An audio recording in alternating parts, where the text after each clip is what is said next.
Hello दोस्तों, आज हम स्टार्ट करने वाले हैं चैप्टर नंबर 3।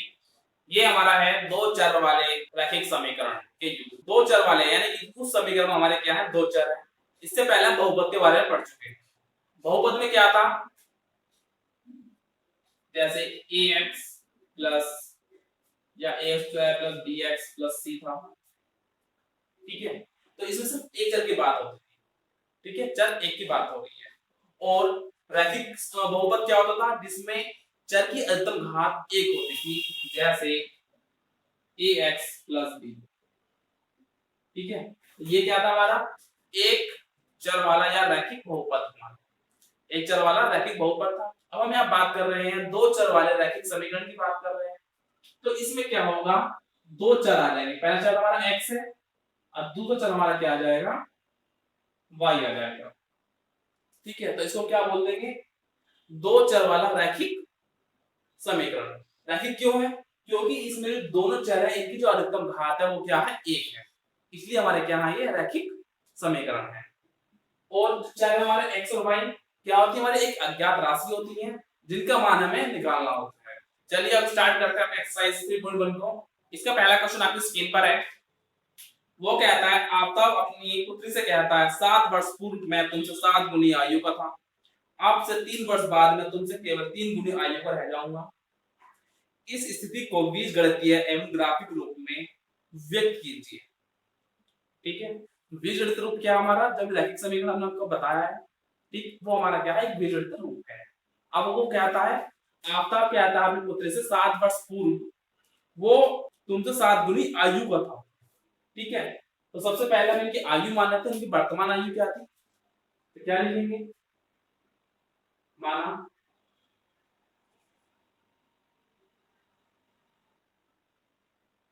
कि वर्तमान आयु x वर्ष है।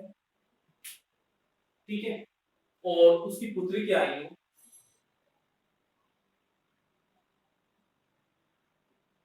पुत्री की वर्तमान आयु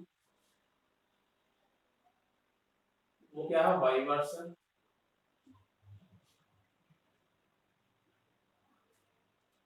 ठीक है, ये तो हो गया हमारे वर्तमान की बात। अब वो कर रहा है 7 वर्ष पूर्व, तो 7 वर्ष पूर्व की आयु क्या हो जाएगी,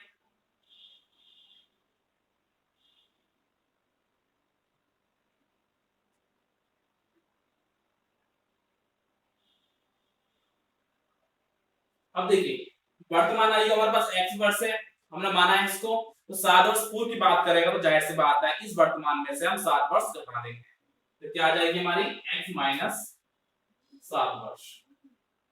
तो इसी प्रकार इसकी पुत्री की आयु कितनी हो जाएगी, y माइनस 7 वर्ष। ठीक है, अब इसमें पहली कंडीशन क्या कहता है, 7 वर्ष पूर्व वो उसकी आयु का 7 गुना था। ठीक है, तो प्रथम शर्तानुसार लिख देंगे, प्रथम शर्तानुसार क्या है, जो आफ्ताब की आयु है x माइनस 7 वो अपनी पुत्र की आयु का 7 गुना था, यानी कि 7 गुना यानी 7 इंटू पुत्र की आयु। ठीक है, अब सॉल्व कर लेंगे इसको, x माइनस 7 बराबर 7y माइनस 7 करोड़ 50, दोनों को उठा के साथ जाएंगे तो x minus 7y minus 7 plus 50 बराबर 0। क्या कह सकते हैं, x माइनस 7y प्लस 42 बराबर 0। इक्वेशन एक आ गई। ठीक है, अब आगे कहता है 3 वर्ष बाद वो उसकी आयु का 3 गुना रह जाएगा। 3 वर्ष बाद उसकी आयु क्या होगी,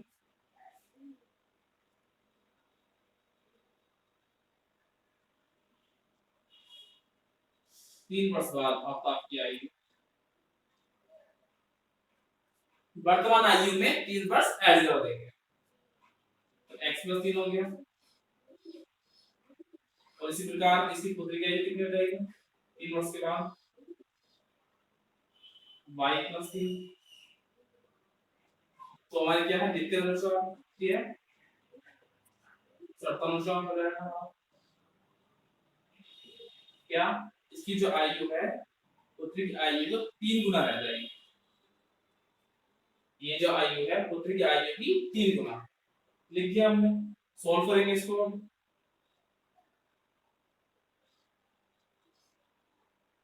इधर उठा के ले आएंगे तो x minus 3y plus 3 minus 9 बराबर 0, तो आ जाएगा x माइनस 3y माइनस 6 बराबर 0। इक्वेशन 2 मान लो आप इसको, ठीक। ये हमारा क्या आ गया, बीजगणितीय रूप आ गया। इसको हम ऐसे भी लिख सकते थे, या कह सकते थे हम इसको क्या, ये जो नंबर है इसको उठा के इधर भी ले जा सकते थे, तब क्या हो जाता हमारे x माइनस 7y बराबर माइनस का 42। और इसी तरह से इसको हम क्या लिख सकते हैं, या x माइनस 3y बराबर 6। तो ये जो हमारा रूप है वो क्या है, बीजगणितीय रूप है, ठीक है।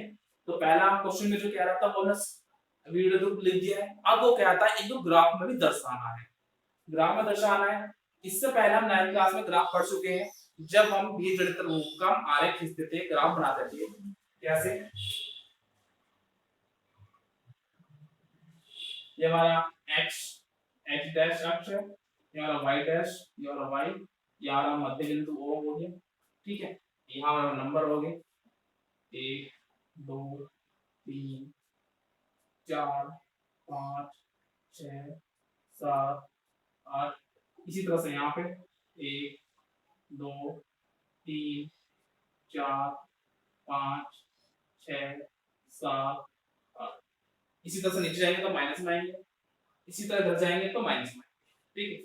अब हमें किसी भी रैखिक समीकरण का अगर बीजगणित रूप को हमें ग्राफ में दर्शाना हो तो कम से कम हमें क्या चाहिए, 2 बिंदु के निर्देशांक चाहिए उस समीकरण के लिए, ठीक है। तो सारणी बना लेंगे, सारणी कैसे बनेगी, अब देखो 2 हमारे समीकरण है तो जाहिर सी बात सारणी वाले 2 बनेंगे, ठीक है। तो लिख देंगे समीकरण 1 की सारणी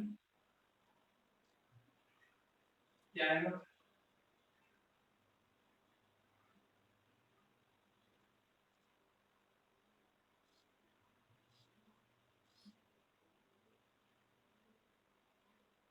कम से कम 2 बिंदु चाहिए रेखा खींचने के लिए। तो अब यहाँ पे x का मान और ये हमारा y का मान। अब देखिए, ठीक इसी तरह समीकरण 2 की सारणी बनाएंगे, समीकरण 2 की सारणी,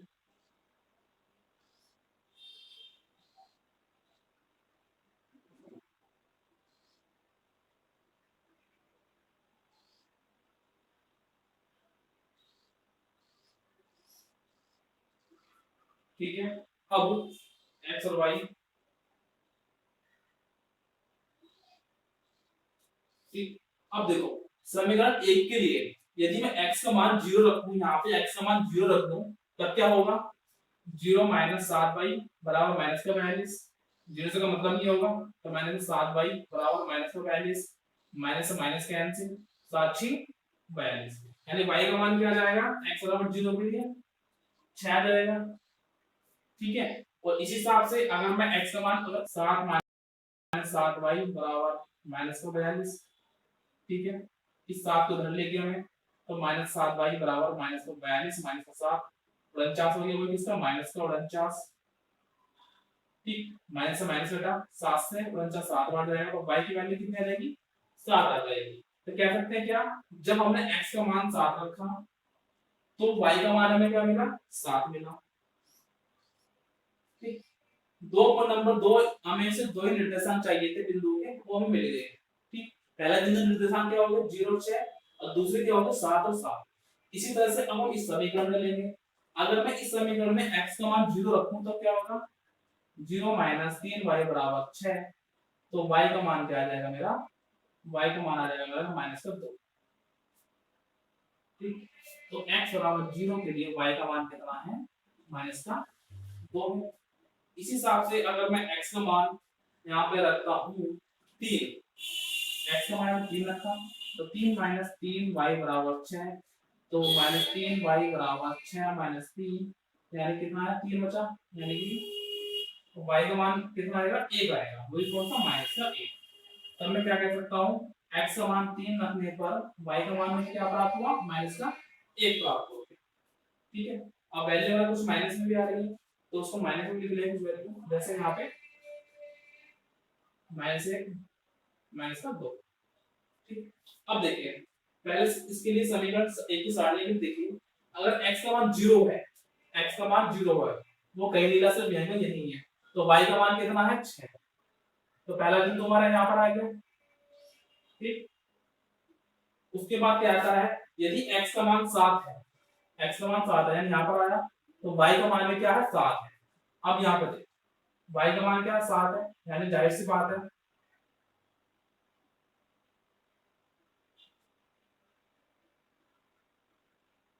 तो बिंदु कौन सा होगा 7 × 7। ठीक है, दो बिंदु मिल गए, पहला बिंदु यहाँ पर है, दूसरा बिंदु कौन सा है यहाँ पर है। ठीक, तो इसको मिला देंगे हम।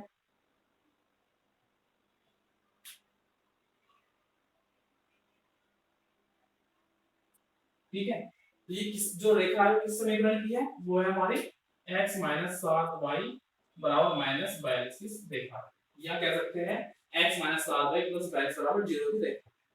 ठीक, अब इसी तरह समीकरण 2 भी ले आएंगे, x का मान 0 है, x का मान 0 है, तो y का मान क्या -2, यानी पहला बिंदु हमारा यहाँ पर है। और जब x का मान 3 है, x का मान 3 है, तो y का मान कितना है -1, यानी कि यहाँ पर है। दूसरा बिंदु कहाँ है, वो यहाँ पर है। ठीक है, तो इसी हिसाब से इन दो बिंदु को मिलाएंगे हम, ये दो बिंदु मिलेंगे। ठीक है, तो आप देखेंगे ना, देखो ये रेखा हमारी इधर जा रही है, ये रेखा हमारी इधर जा रही है, तो कहीं ना कहीं आपस में कट करेगी। ठीक है, तो कुछ भूल जाओ कोई दिक्कत नहीं है। तो इस रेखा का समीकरण क्या है हमारे पास, x - 3y - 6 बराबर 0। तो ये हमारे क्या था, बीजगणित रूप तो हमारा ये हो गया, और इन ग्राफ का जो रूप है वो ये हमारे इस क्वेश्चन का हल है। क्वेश्चन नंबर 2 आपकी स्क्रीन पर है, वो कहता है क्रिकेट टीम के एक कोच ने 3900 रुपए में 3 बल्ले और 6 गेंदें खरीदी, 3900 रुपए में। बाद में उसने एक और बल्ला और उसी प्रकार की 3 गेंदें 1300 रुपए में खरीदी। इस स्थिति को बीजगणितीय तथा ज्यामितीय रूपों में व्यक्त कीजिए। तो पहला क्या कहता है, वो 3900 रुपए में 3 बल्ले और 6 गेंदें खरीदी हैं। ठीक है, तो हमें यहाँ पर बल्ले और गेंदों का मूल्य हमें नहीं पता, सिर्फ गिनती पता है। तो सबसे पहले हम क्या करेंगे, इनको कीमत मान लेंगे। तो क्या लिखेंगे, माना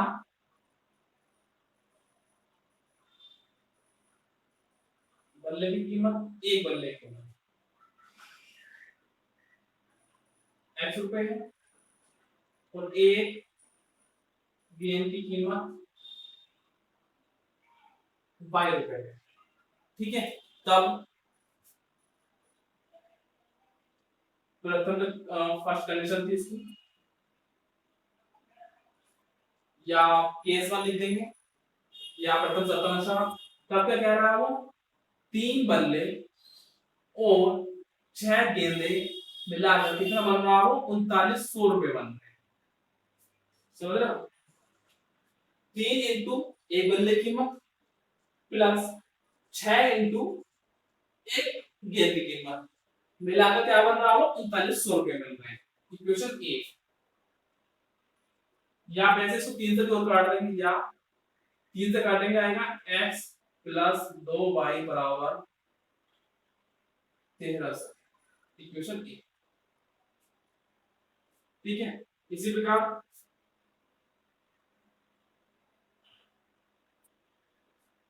आगे क्या कहता है वो, आगे कहता है कि एक बल्ला 3 गेंद 1300 में खरीदता है, यानी कि एक बल्ला कीमत क्या है x और प्लस 3 गेंद यानी 3y बराबर कितना खरीदता है, टोटल 1300 में। ठीक है, इक्वेशन क्या आ जाएगी, 2 आ जाएगी। तो ये दो रूप हमारे क्या आ गए, बीजगणित रूप आ गया है। तो पहला कंडीशन आंसर हमारा यहां हो गया, लिख सकते हैं हम चाहे।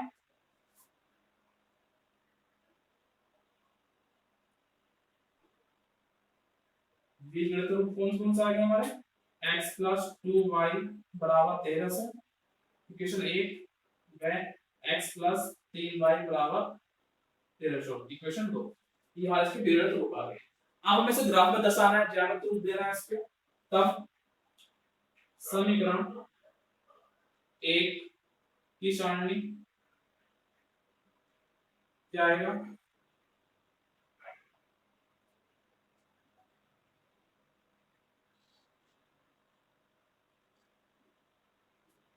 x और y क्या आ जाएगा हमारा, y का मान आ जाएगा हमारा 1300 माइनस x बटे में 2, y का मान यही तो आएगा। और इसी तरह समीकरण 2 की सारणी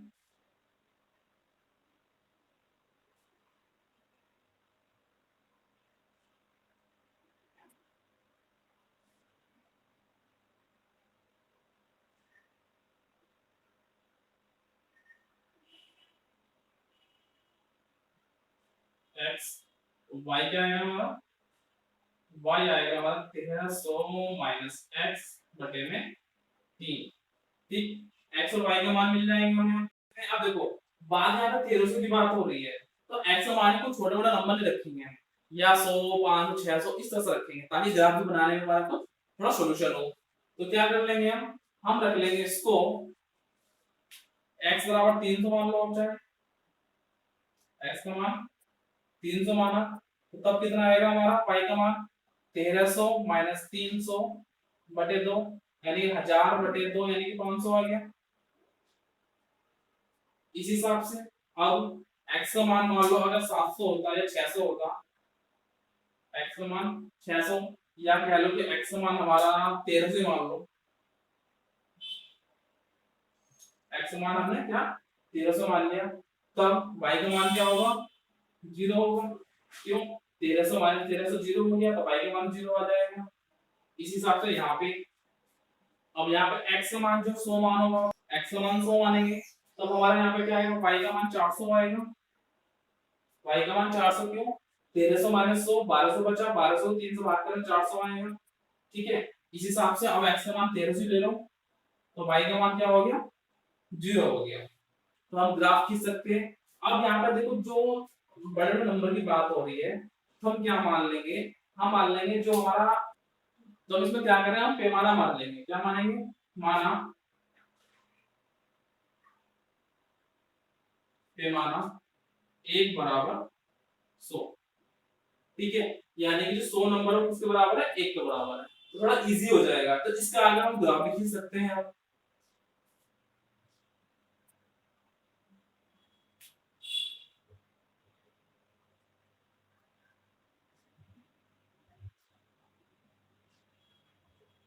ठीक है, तो नंबर कहां तक खींचने पड़ेगा, हमें 13 नंबर तक खींचना पड़ेगा। 1 2 3 4 5 6 7 8 9 10 11 12 13। ठीक है, और इसी हिसाब से y का मान 500 तक है तो 500 तक ले लेंगे। 1 2 3 4 5 6। ठीक है, अब देखो x का मान 300 यानी कि 3, क्योंकि हम पैमाना माना चल रहे हैं। ठीक है, तो 3 x का मान 3 है, तो y का मान क्या होगा हमारा यहाँ पे 500 होगा। तो कहां जाके मिलेगा हमारा ये, इस बिंदु पर आके मिलेगा, यानी कि ये बिंदु हमारा कौन सा हो गया 300 और 500 पहला बिंदु। और उसके बाद जब x का मान 13 है, यानी कि यहाँ पर x का मान 13 से 13, y का मान कितना 0, यानी y यहाँ की पर सिमट जाएगा, तो दूसरा बिंदु हमारा यहाँ पर आ गया। इसके निर्देश से हम क्या है 1300 0, दो बिंदु मिल गए, पहला बिंदु ये है दूसरा बिंदु ये है, तो इन दोनों को मिला देंगे और इन दोनों को मिलाकर जो रेखा की सीधी रेखा खींचेगी हमारी, वो क्या सीधी रेखा खींचेगी हमारी, यहाँ पर खींचा हो गया है। तो इस समीकरण क्या बनेगा हमारा x प्लस 2y बराबर 1300, ये इस समीकरण का हल है। इसी हिसाब से इसे पूछेंगे तो x का मान 100 है यानी कि यहाँ पर आएगा, तो y का मान क्या है 400 यानी कि यहाँ पर दूसरा पॉइंट हमारा कहाँ मिलेगा, यहाँ मिलेगा 100 400। ठीक, और इसी हिसाब से जब x का मान 0 है तो y का मान क्या 0 है, यानी दूसरा पॉइंट से कहाँ पर आएगा वो यहीं पर आएगा। तो यहाँ देखो ये पॉइंट जो है, ये वाला पॉइंट इससे जाकर मिल रहा है। ठीक, और ये सीधा पॉइंट हमारा सीधा ऐसे मिलेगा।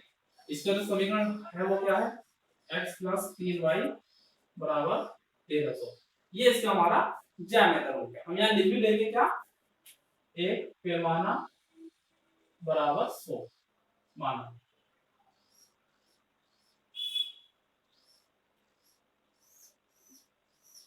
क्वेश्चन नंबर 3 आपके स्क्रीन पर है। वो कहता है कि 2 किलो सेब और 1 किलो अंगूर का मूल्य किसी दिन 160 रुपए था। एक महीने के बाद 4 किलो सेब और 2 किलो अंगूर का जो मूल्य है वो 300 रुपए हो जाता है। तो इस स्थिति को बीजगणितीय तथा ज्यामितीय रूपों में व्यक्त कीजिए। ठीक है, अब देखो उसने हमें बता दिया सेब कितने हैं और अंगूर कितने हैं। ठीक है, दोनों कंबाइन मूल्य बता दिया, लेकिन उसने हमें ये नहीं बताया कि सेब और अंगूर का मूल्य क्या है। तो सबसे पहला हम इनका मूल्य मानेंगे। क्या माना? माना 1 केजी सेब का मूल्य 100 रुपये मान लिया, और इसी तरह से 1 केजी अंगूर का जो मूल्य है वो क्या 22 रुपए। ठीक है, तब प्रथम शर्त से क्या हो जाएगा, क्या 2 किलो सेब और 1 किलो अंगूर 160 रुपए के हैं। तब प्रथम शर्त से, ठीक है, प्रथम शर्त से क्या होगा, 2 किलो सेब यानी कि 2x, 1 किलो अंगूर यानी +5, इन सबका मूल्य क्या है 160 रुपए। क्वेश्चन 1। ठीक, अब द्वितीय शर्त से क्या है,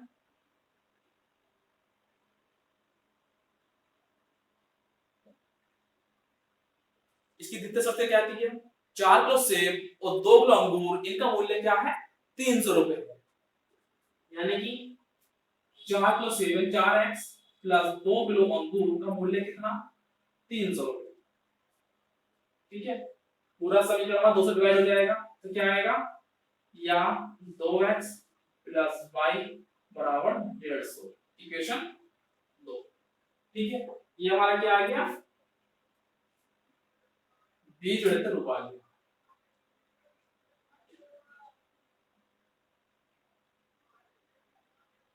ठीक, अब हमें से ग्राफ बनाना है। तो पहले समीकरण समीकरण एक की सारणी,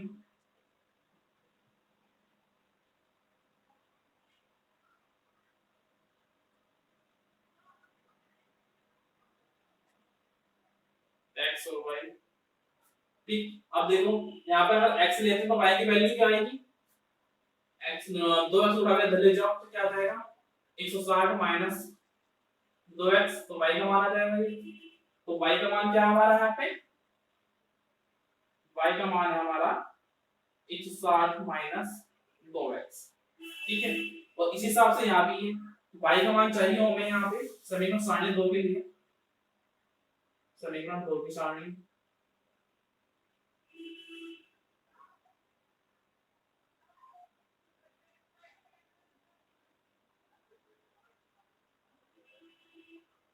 x लूं तो y का मान क्या आएगा, यहाँ पे y का मान आ जाएगा 150 माइनस 2x। ठीक, अब देखिए मान 40 मानो, x का मान क्या है 40 मानो, तो y का मान कितना आएगा, y का मान आ जाएगा हमारा 160 माइनस 2 इंटू 40, यानी कि 140 माइनस 80, तो कितना आएगा 80 आएगा। ठीक है, और इसी हिसाब से अगर मैं x का मान 30 मानता हूं, x का मान 30 नहीं आप 80 मानो, और यदि मैं x का मान 80 मानता हूं, x का मान क्या 80, तो y का मान क्या आएगा 0 आएगा। और इसी यहाँ पे देखेंगे आप, यहाँ पे अब इसी हिसाब से हमें यहाँ देखना है। तो अगर मैं x का मान क्या मानूं 40 ही माना लेना है, 40 दूनी कितना हो जाएगा, x का मान 40 माना तो 4 दूनी 8, 150 में से 40 जाएंगे, 150 माइनस 2 इंटू 40 यानी कि 150 माइनस 80 यानी कि 70 आ गया। ठीक, और इस हिसाब से अगर मैं x का मान क्या मानूं, x मान 50 मान लो, चलो x मान 50 मान लिया, तो y का मान कितना आएगा मेरा 50 आएगा। कैसे, 150 माइनस 2 इंटू 50 यानी कि 150 माइनस 100 यानी कि 50। ठीक है, अब ग्राफ बना लेंगे इसका। इसमें हम पैमाना मान लेंगे, क्या मानेंगे पैमाना, पैमाना मानेंगे हम क्या, एक पैमाना बराबर 40 या नहीं एक पैमाना बराबर 10, हम इसमें 10 का पैमाना लेके चलेंगे।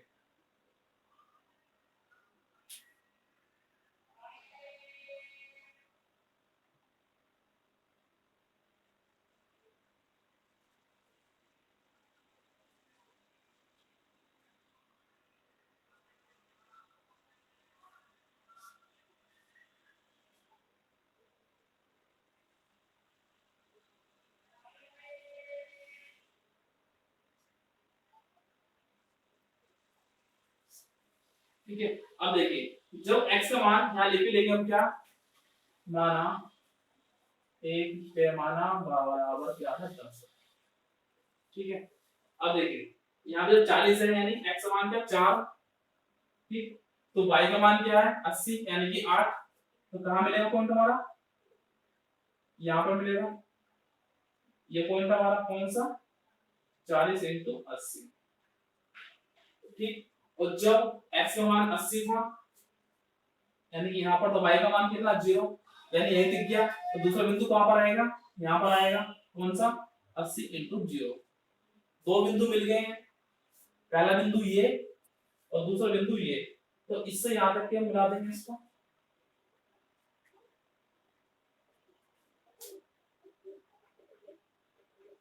ठीक है।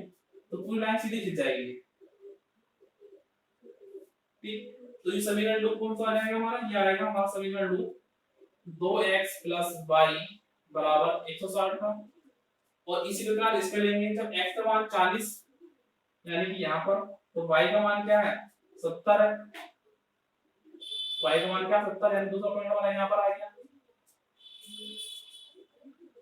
और जब x का मान 50 यानी कि यहाँ पर तो y का मान भी क्या 50 है यानी दूसरा पॉइंट यहाँ पर आएगा हमारा।